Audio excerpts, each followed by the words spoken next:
The drama surrounding Game 1 of the WNBA Semifinals wasn't supposed to be about Indiana. It wasn't even supposed to be close. This was Las Vegas night, by every account, by every analyst, by every Vegas sportsbook. It was the evening the Aces would take their first confident step toward another championship, and A'ja Wilson, crowned MVP just moments before tip-off, would bask in the celebration of dominance. But something happened. Something no one saw coming. The Indiana Fever, a team missing 6 players and dismissed before the series even began, walked into the house of the defending champions. And owned it by the final buzzer, the scoreboard didn't just show an upset. It revealed a dismantling. 89-73. A 2-time champion humbled on their home floor. A 6th seed silencing every doubter.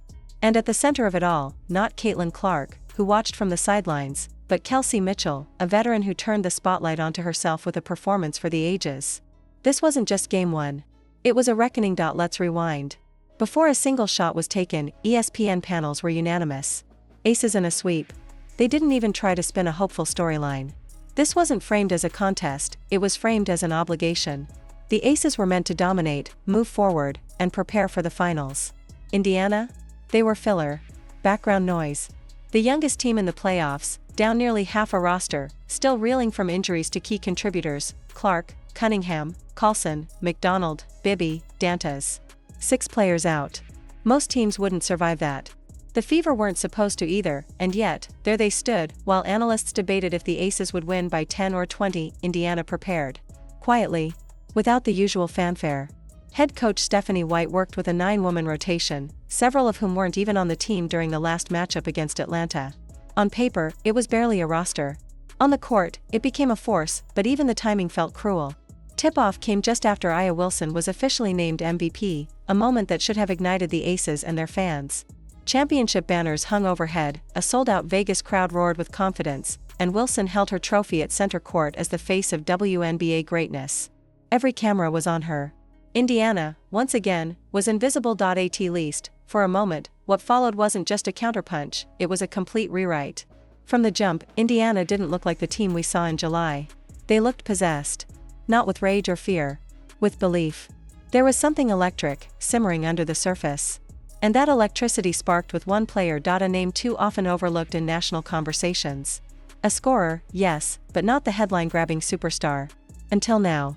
As Wilson was hoisting the MVP trophy, Mitchell was quietly preparing to make the game hers.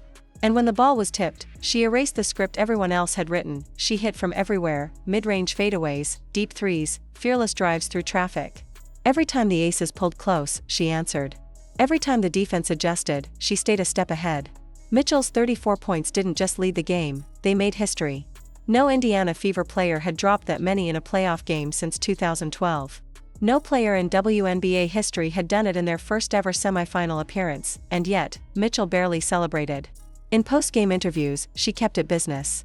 Kept the main thing.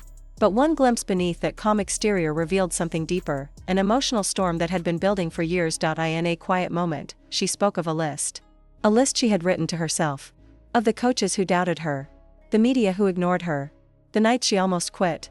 The people who didn't want her around. All of it, documented, remembered. And now, used as fuel. Because this wasn't just a game for her. This was a response. To every slight. Every dismissal. Every time someone else's name was called first, and the league noticed. Even Caitlin Clark, who had to watch from the bench, couldn't contain her reaction. Just 2 words. Kelsey. Unreal. No overhype. No spin. Just raw, stunned admiration. Respect. From the rookie phenom to the veteran warrior. Mitchell's eruption dominated headlines, but the Fever's victory wasn't built on one performance alone. It was a collective identity shift, a team finding its voice and asserting its will in every facet of the game, and it started with defense. From the first quarter, Indiana flipped expectations. Vegas was supposed to dominate the paint. Instead, they were outscored 50-38 in that very area. Every drive into the lane turned into a war zone.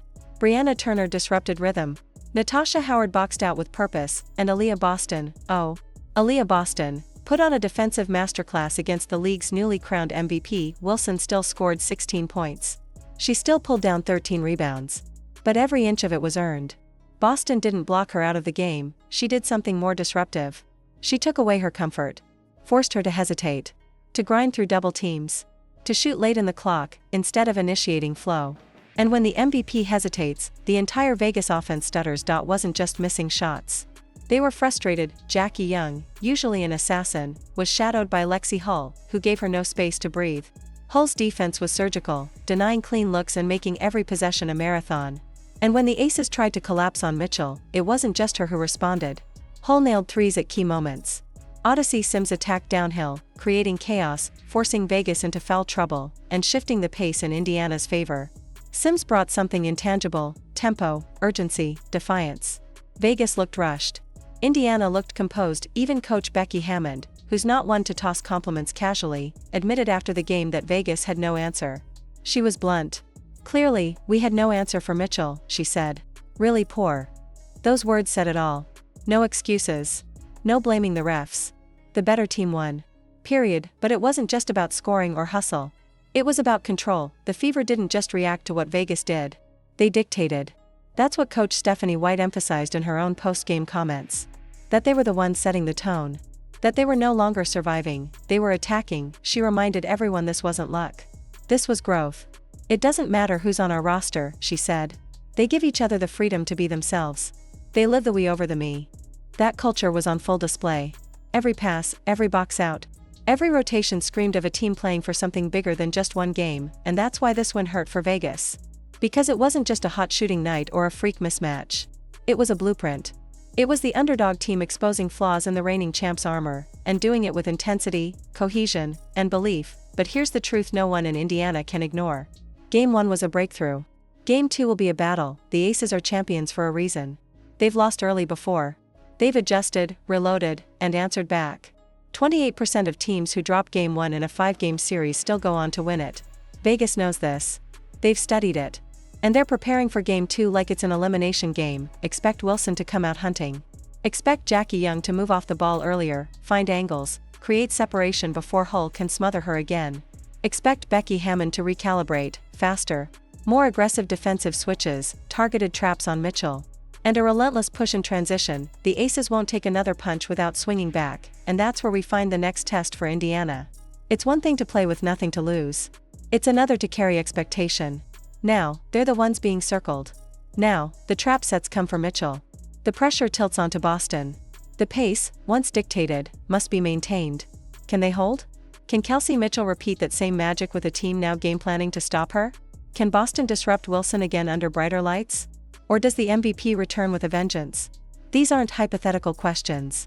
They're the ones that decide whether Game 1 becomes a statement or a footnote, and here's where the stakes skyrocket. If Indiana wins Game 2, they return home up 2-0 with a chance to close out the defending champions in front of their home fans. If they lose, the series resets. And all that momentum?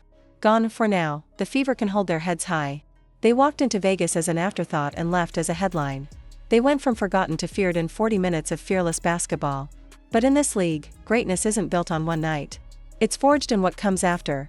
The response. The resilience. The refusal to let lightning strike only once. So now, we ask, can the Indiana Fever finish what they started? Let us know in the comments. Are you fired up for this team? Can they keep defying expectations and turn this into a real championship run?